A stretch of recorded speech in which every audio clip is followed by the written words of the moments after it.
Hey everybody, welcome back to my channel. Today we're going to talk about the Conjuring film. Oh, I swear, ever since I started last night to sit down and watch a new Conjuring movie, lights are going off and on, I'm getting hit with flying objects, doors are closing, I'm hearing weird noises up in the attic. It's insanity. Oh, now Stripe's in on the act. Now chairs are starting to move across the floor, guys. I'm going to have to call a priest and get this house exorcised. I'll be back with the rest of this review.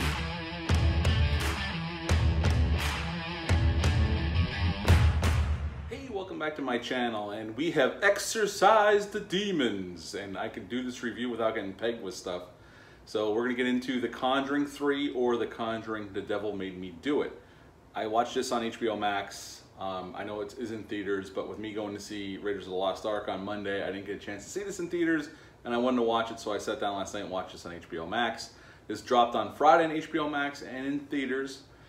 This film is the third in the original Conjuring films, although we all know they built out a huge universe out of these films, and I've seen every film except for The Nun, and I like some of them to varying degrees, but none of them are as good as these original Conjuring films. And the man who directed the first two films was James Wan, and he did not come back to direct this film, although he does have a story credit, and he produced this film, and he handed off the baton to Michael Chavez, who directed The Curse of La Llorona back in 2019. I have not seen that film, so I can't judge that film. I guess that's another Conjuring universe, so there's two films I haven't seen. Now this time, they had a budget of $39 million, and last Friday, this past weekend, it made a little over 24 in America and 57.9 worldwide. So I think we'll be seeing another Conjuring film, I have a feeling. This movie's an hour and 52 minutes long, and it's rated R. It's a little bit shorter than the second one. And Patrick Wilson's back as Ed Warren, and Vera Farmiga's back as Lorraine Warren, and John Noble's in here as Father Kastner, or ex-Father Kastner. And he doesn't have a huge role. He pops up a little bit towards the beginning of the film and then at the end of the film, but he's not in it a whole lot. So if you're looking to see a lot of John Noble, you're going to be disappointed. He's only in it maybe total 7-8 minutes tops. He's almost like a character just to connect the dots and give some information. And he plays an integral role, kind of, but he's not in it very much. So if you're expecting to see him a lot, you're going to be disappointed. But what we do get a lot of is Patrick Wilson and Vera Farmiga's character, which has always been, since the first film, the heart and soul of the whole franchise. They make these movies as good as they are. That and James Wan's directed in the first two films. Now, this film is set around the Arnie Johnson trial back in 1981. This is the second film based off that trial. The first one is called The Demon Murder Case. It was released back in '83. I've never seen that film. I wouldn't mind checking it out, though.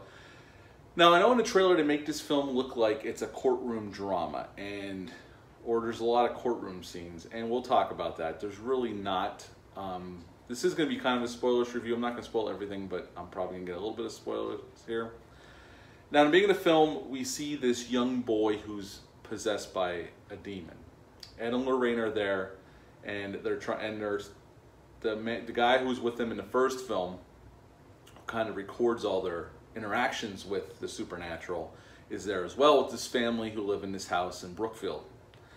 And this little boy, I think he's 8 years old, is possessed, and Arnie is the daughter's or the sister's boyfriend. And they're about to graduate high school, or they have graduated high school, I'm not sure. It's not really important to the story. And this demon has been causing problems for this 8-year-old. And he takes this 8-year-old, and we see this exorcism scene. And we get an icon, well, they do a shot that is right out of The Exorcist, where the priest from the first film gets out of the cab, and they do that shot from, his silhouette against the house at night. It's a callback to The Exorcist. It's a cool shot.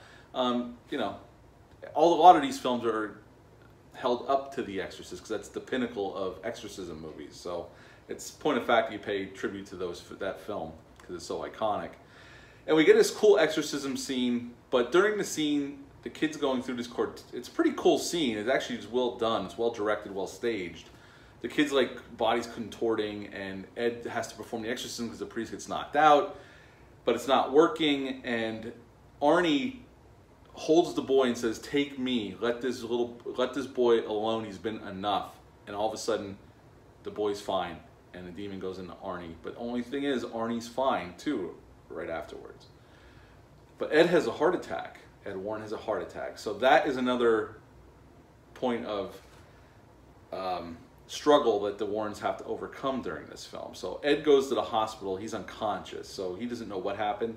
Arnie goes back to living in this apartment above this dog kennel run by he works for this guy on the side, but he also works as a tree trimmer. And his girlfriend works for the guy downstairs. And Arnie comes home from work not feeling right. And he has an episode where he thinks this guy he rents his apartment off of is turned into a monster. And he ends up stabbing him a bunch of times. And he's basically comatose walking down this road where a sheriff's officer finds him, takes him into custody, and that's what begins the trial, which we think we're going to see. We really don't. We see the initial trial where they set a date for the trial and, you know, they hash it out. And then Lorraine talk his lawyer into letting them help defend him and using the defense of demonic possession, which is only ever used, I think they say, twice in the film. And it wasn't even in America, it was over in England. So the lawyer is skeptical. Ed and Lorraine invite her to dinner at their house, and she becomes a believer. Now, I thought that's where this movie was going to go. I thought it was more going to concentrate on them trying to, and it does concentrate on investigating what demon it is and what is causing it. And I thought they were going to show more of Ed and Lorraine trying to convince the jury or the judge about demonic possession. But honestly, the courtroom stuff lasts maybe 5 minutes. It's that initial hearing, and at the end, we don't even see the verdict. We see Arnie sitting in the courtroom, Ed and Lorraine sitting in the background, and it just cuts at the end to the writing, what happens and how he was charged or not charged. I'm not going to give that part away. And that's it. I was kind of disappointed with that. But what I wasn't disappointed in was they bring a human element into this. And I know James Wan said he wanted to take this out of a haunted house situation like the first two films were. And they definitely get Ed and Lorraine out of the house. They go on the road and they're kind of investigating this disappearance in, I think it was in Massachusetts. I'm having a hard time remembering the town. I used to live up there. And they help the police find the body of the girl who was possessed by the same demon and killed her friend.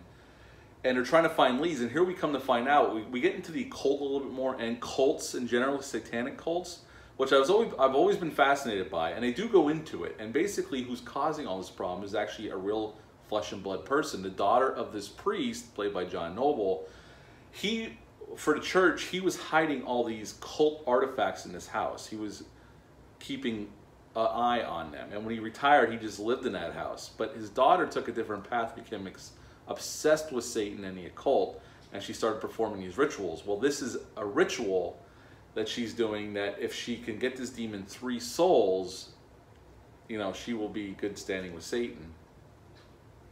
Well, now Ed and Lorraine have to find a way to stop her because she has this altar that Lorraine had seen in one of her visions. They have to find it and destroy it before what her last soul is to convince Arnie to commit suicide through this demon.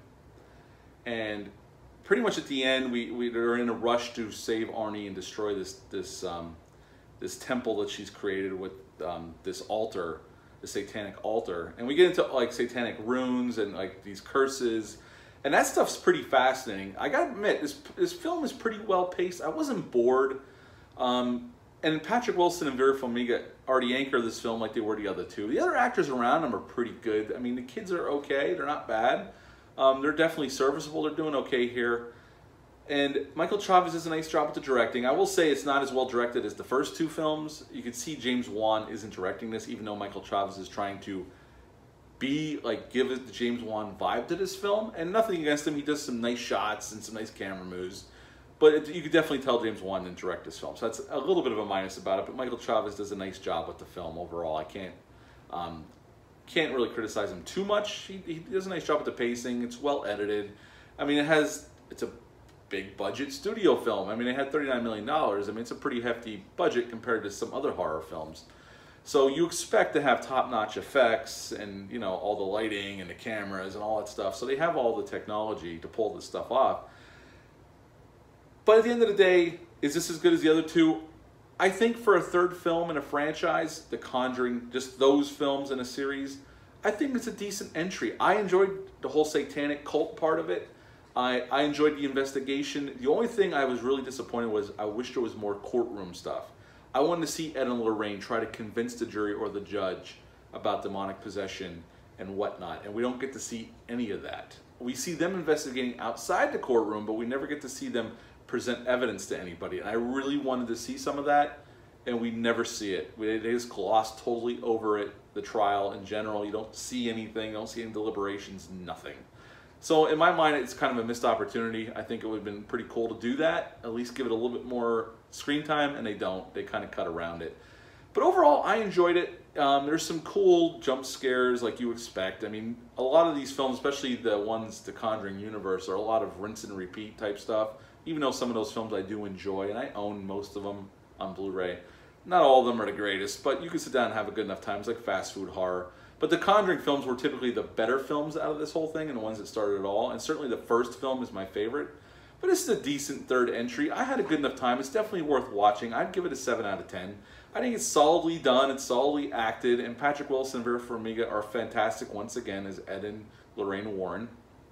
And I'd enjoy seeing another film. I'm sure they're going to do it. This one's making enough money to justify that.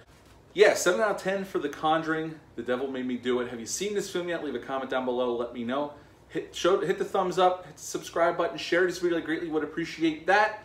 Now that we have exorcised the demons from my house, maybe not, I will be back soon with some more reviews. But until then, I'm just going to say bye.